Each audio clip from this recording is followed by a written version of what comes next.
What the hot story of the day or the past few days has been yung recommendation ng DOJ with regard to dun sa grave threats and sedition, inciting sedition case or complaint against Sa Duterte. Sir, could you run us through, especially for those who are not familiar with the law, ano yung proseso niyan from the recommendation ng NBI and going down the line?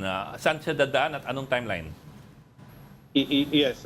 First of all, let me say that we are treating this case like any other case, and that this will be treated consistent with the justice reform programs of the department. It comes at a very curious time where we have so many reform programs being implemented to protect human rights and to protect constitutional rights. So if I may be allowed to say, your next questions might be answered by these reform Yes, programs. There are two major reform programs, and we refer to it as addressing court congestion and addressing jail congestion and ensuring the primacy of human rights. So let me state that first. So right now, the National Bureau of Investigation has forwarded to the Department of Justice their investigation report. After months of investigation, authentication of certain evidence, they have finally forwarded their investigation report to the DOJ, and it will undergo what we call our initial evaluation and eventually preliminary PI. investigation. So let me just make a distinction. It is not yet in the preliminary investigation stage. It is at the initial evaluation first. So what do I mean by that? Under our new Department Circular number 20, we refer to as the case build-up policy. At this point, the Department of Justice, through the prosecutors, may still enhance the evidence by asking our layas to gather more evidence. Because under the present Department Circular, as allowed by the Supreme Court, the DOJ was allowed to craft preliminary investigation rules of procedure. There is now a higher threshold of evidence before a case can be filed in court. I wanted to explain that at the outset. Yes, sir. Because previously, the measure was only probable cause. So many cases are filed before the courts, even with a minimal amount of evidence, and our court dockets are congested because of weak cases that are filed in court that are going nowhere. So it is only this administration which has put attention to this matter. And in order to address that court congestion, we have to await the completion of the securing of evidence before we can file a case in court. And the threshold now is higher. It is not probable cause. It is what we call now prima facie evidence with reasonable certainty of conviction, meaning that all the elements of the offense or crime charge, the evidence supporting the elements, is already at hand in the possession of the law enforcement agents and the prosecutors, and presenting this evidence in court will engender a reasonable certainty that it will lead to a court conviction. So yan po ay ginagawa natin para po mabigyan ng importansya ang human rights. Dahil ang tao pong mademanda, posible pong mawala ng kalayaan dahil po pag hindi siya makapagpiyansa, he will be unduly deprived of liberty. And now, the constitutional presumption of innocence applies.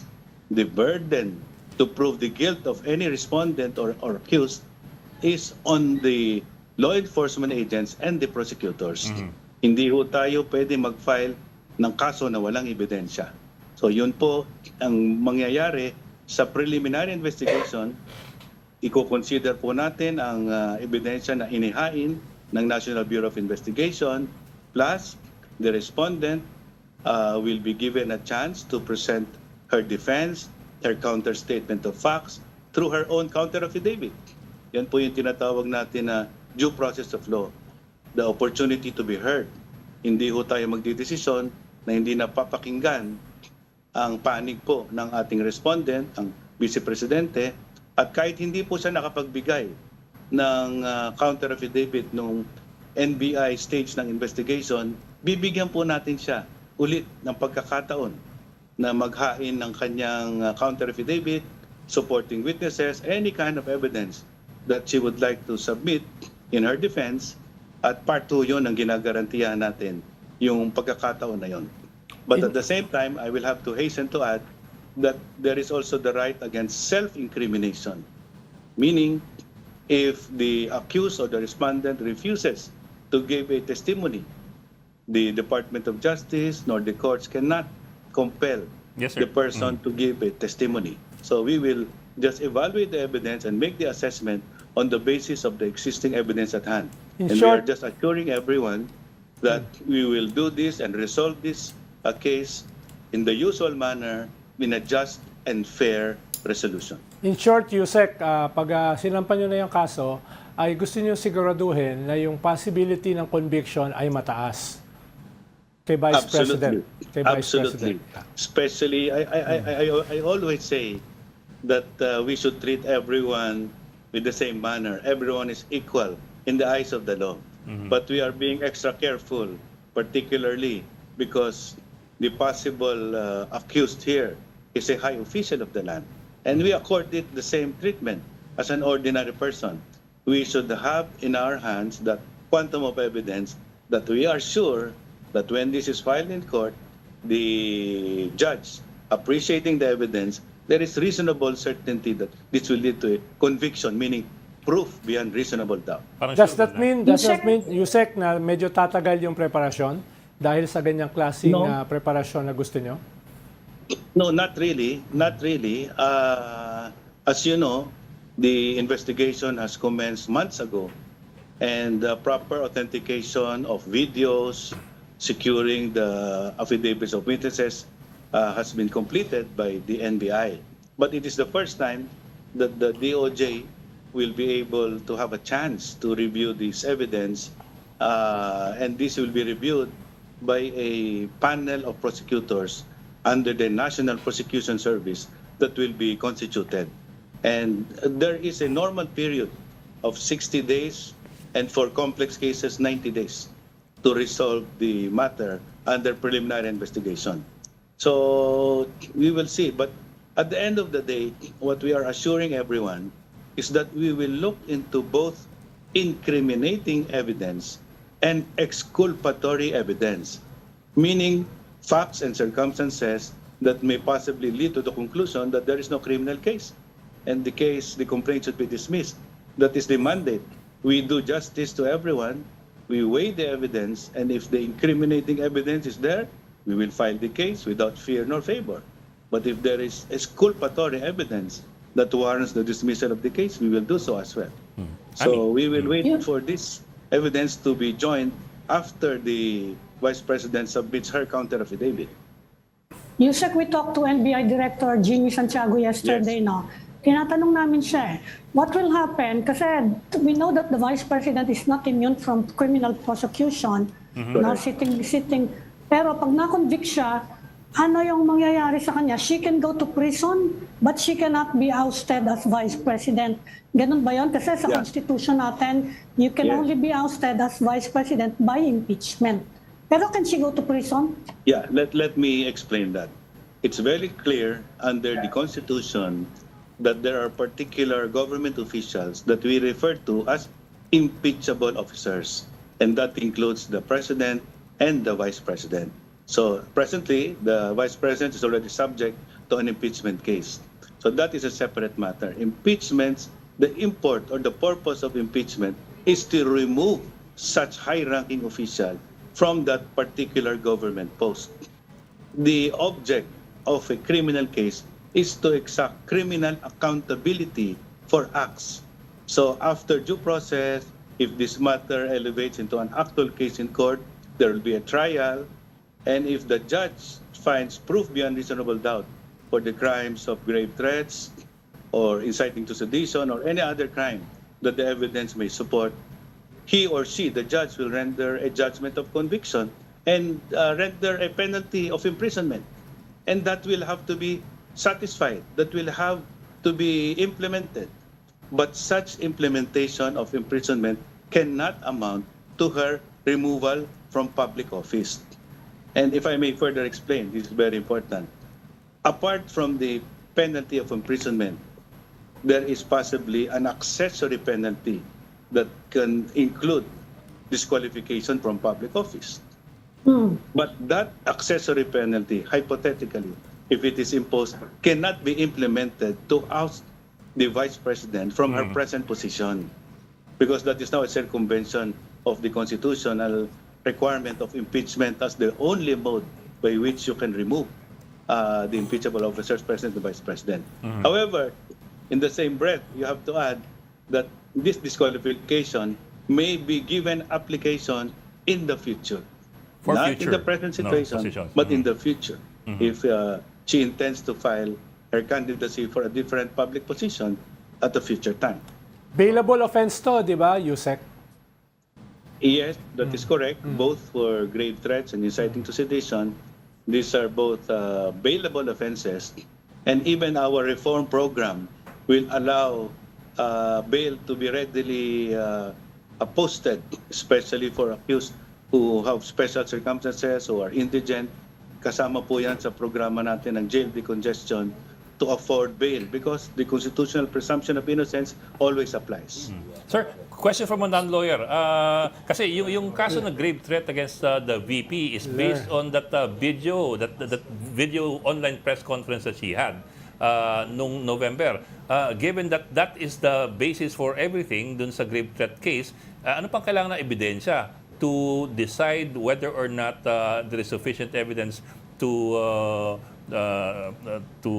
say na you have a probability of conviction or certainty of conviction? Well, first, let me say that it is not for me to make an evaluation. It is not within my power, my jurisdiction, to make that evaluation or appreciation, and that is done by the National Prosecution NPS. Service, a separate entity within the Department of Justice, and where a panel, investigating prosecutor panel, will have yet to be constituted. What I can only say is that there are technicalities in the presentation of evidence. Even if you have the right testimony, if you have the right object evidence, you need to make sure that it is presented in the right manner, the authentication is established beyond question, and many other things. And there are technical aspects. That's why this has to be threshed out by the panel, not by this representation. Yes, sir. But what we are only assuring is that we will accord fairness and justice in the resolution of this matter. Yes, sir. Sir, as far as Yung second permanent disqualification, it has to be final, ano? Kasi theoretically, kung makonvict si VP at Vice President pa rin siya, she will go to prison but she will continue discharging the function of the Vice President unless ma-impeach siya, no? Pero kung disqualified siya, it has to be final, no? Meaning there will be a final ruling from the Supreme Court bago siya mapigilan. Of course, I'm talking about 2028, no? Dahil sinabi niya, she is seriously considering running for president in 2028. Kung wala pang final ruling ng conviction, kung sakasakali lang naman, she can still run in 2028 kahit ma-convict siya. Well, I should say, again, yung presumption of innocence is there. A decision Yes. on the main case itself is not final because there are remedies available to the accused on appeal, even on the imprisonment side, and not only on the accessory penalty. And it only becomes final if the decision is not appealed or when the Supreme Court finally renders a judgment that makes it final. So you are correct. We have to wait for the finality before that disqualification is finally given effect. Yusek, pinag-aaralan ba ng DOJ ang iba pang mga kaso na pwedeng isampa kay Vice President Sara Duterte? Halimbawa, in relation to sa intelligence at confidential fund na posibleng non-bailable dahil above 50 million yon sa limit ng plunder. May mga ganun pa bang ibang kaso na pinag-aaralan ang DOJ? Well, presently, the matter at hand is the evaluation of the submission of the NBI with respect to the utterances, the threats against the President, the First Lady, and the Speaker of the House. However, we are also in receipt of the Quadcom's report, the recommendation of the Quadcom, and that is still under evaluation, and that's not yet ripe for discussion at the moment. But we are just confirming that part of the submissions of the Quadcom, the Congress submitted to the DOJ, are matters referring to the confidential fund and other matters taken up during the Quadcom hearings. At yung Quadcom, Yusek, ay involved din si ex-President Tigo. Hindi lang si Vice President Sara. I think he was also asked to testify before the Quadcom, and those testimonies are with the DOJ presently. But we're not focusing on that at the moment because they are still going through the records on the initial evaluation. Okay.